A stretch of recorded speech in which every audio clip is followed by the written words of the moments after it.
दोस्तों शुरू करने से पहले डिस्क्लेमर की वीडियो सिर्फ और सिर्फ एजुकेशनल पर्पस के लिए है, इन्वेस्टमेंट एडवाइस नहीं है। तो वीडियो को देखकर आप सीख सकते हो और इन्फॉर्मेशन को ले सकते हो। और इससे पहले एक वीडियो मैं आपको दे चुका हूं, जिसको अगर आपने मिस कर दिया है तो आप इसको जरूर से देख लेना। रिटेल इन्वेस्टर्स के लिए एक ट्रैप सेट हो चुका है।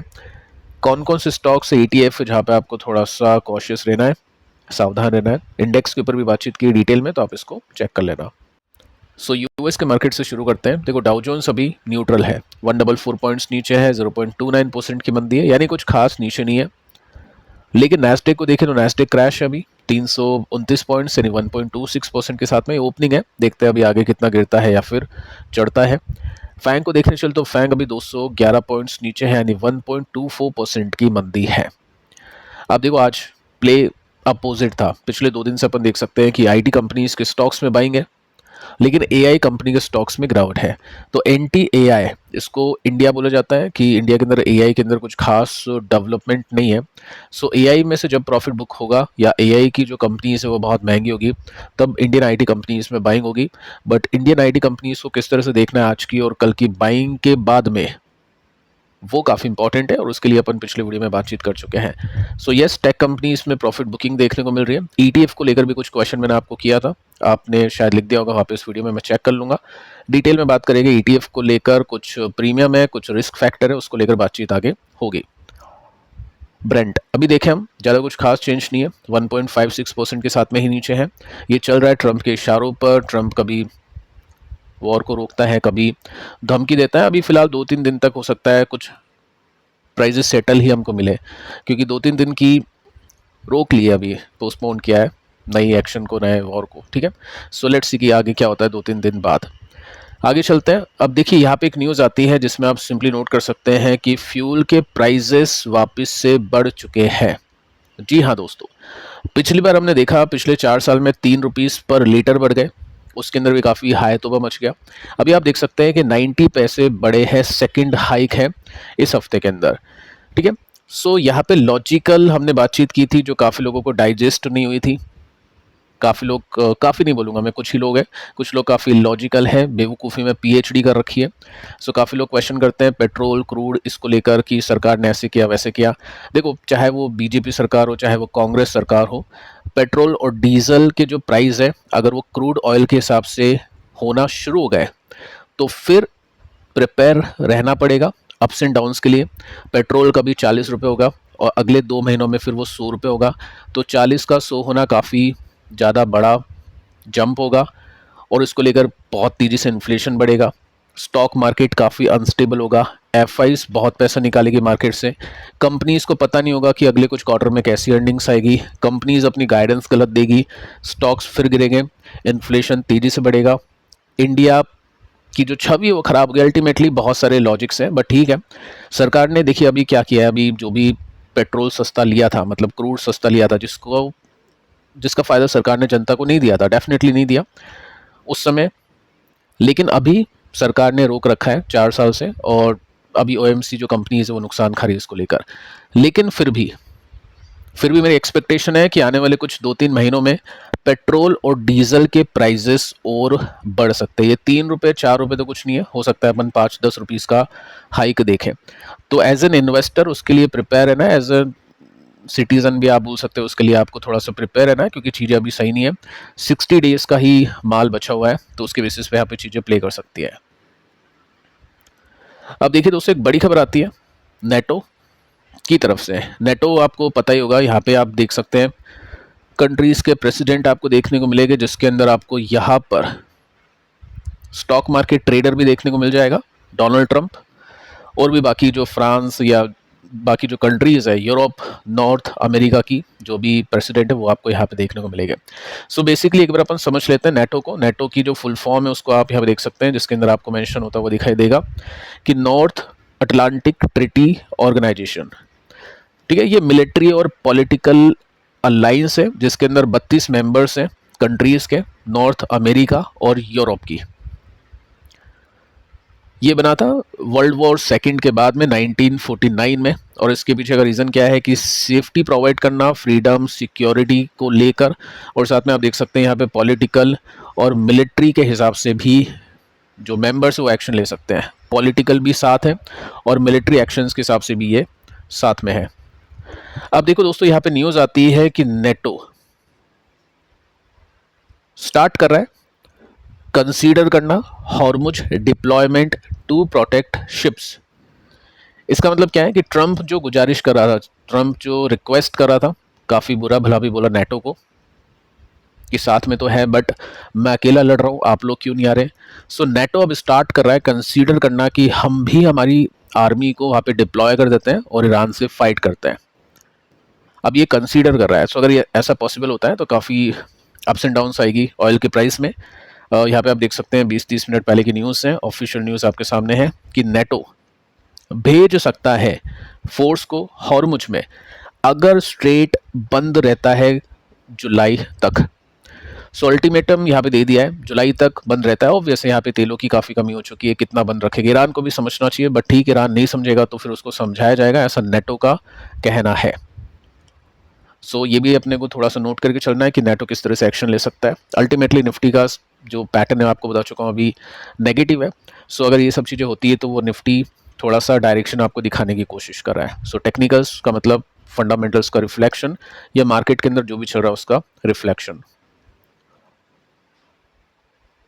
अब दोस्तों स्टॉक्स पे आते हैं, स्टॉक्स के ऊपर चर्चा कर लेते हैं। आज काफ़ी कुछ बड़े एक्शंस देखने को मिले हैं और ये जो टाइम है, आज जो ये वीडियो आप देख रहे हैं इसके अंदर आप सीखोगे कि कैसे एग्जिट लेते हैं बड़े इन्वेस्टर्स, किस तरह से प्रॉफिट को बुक किया जाता है, किस तरह से लोगों के स्टॉप लॉस हिट होते हैं। ये सीखने की यहाँ पे बात है, तो इसको समझ के देखना। काफ़ी लोग इसको मिस कर देंगे तो फिर बाद में क्वेश्चन करेंगे कि ये स्टॉक अभी इसमें क्या चल रहा है, क्या नहीं चल रहा है।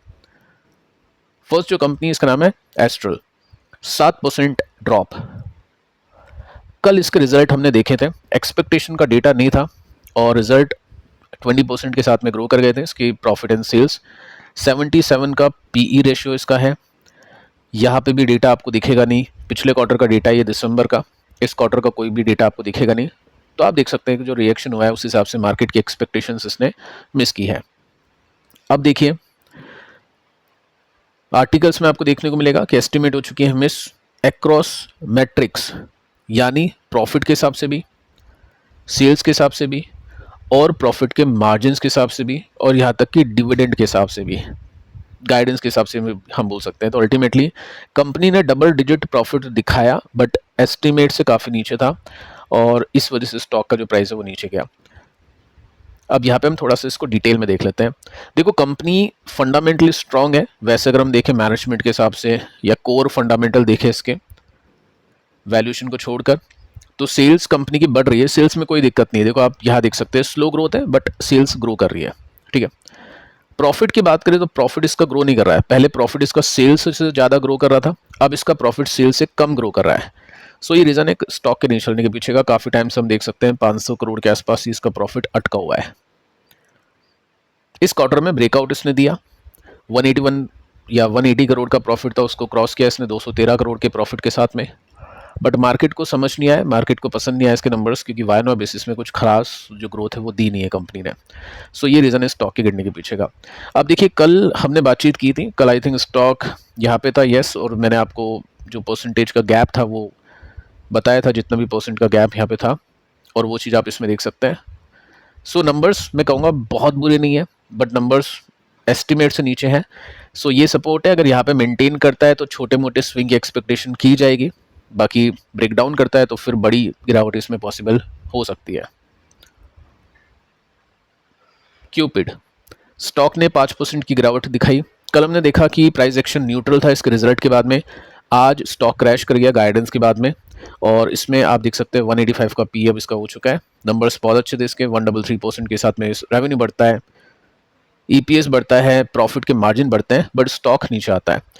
प्रॉफिट आप देखोगे ना तो क्यू ऑन क्यू बेसिस का डेटा ये आपके सामने, हर क्वार्टर कंपनी अपने प्रॉफिट को इंक्रीज करी है। सो क्यू ओ क्यू बेसिस और वाई वाई बेसिस दोनों में कंपनी अच्छा कर रही है। स्टॉक गिरा कैसे? सो जब भी कोई स्टॉक चल रहा होता है, मैं आपको एक ही चीज़ कहता हूँ कि जैसे मान लो यहाँ पे हम डिस्कस कर रहे हैं, ये ब्रेकआउट यहाँ पे हुआ था।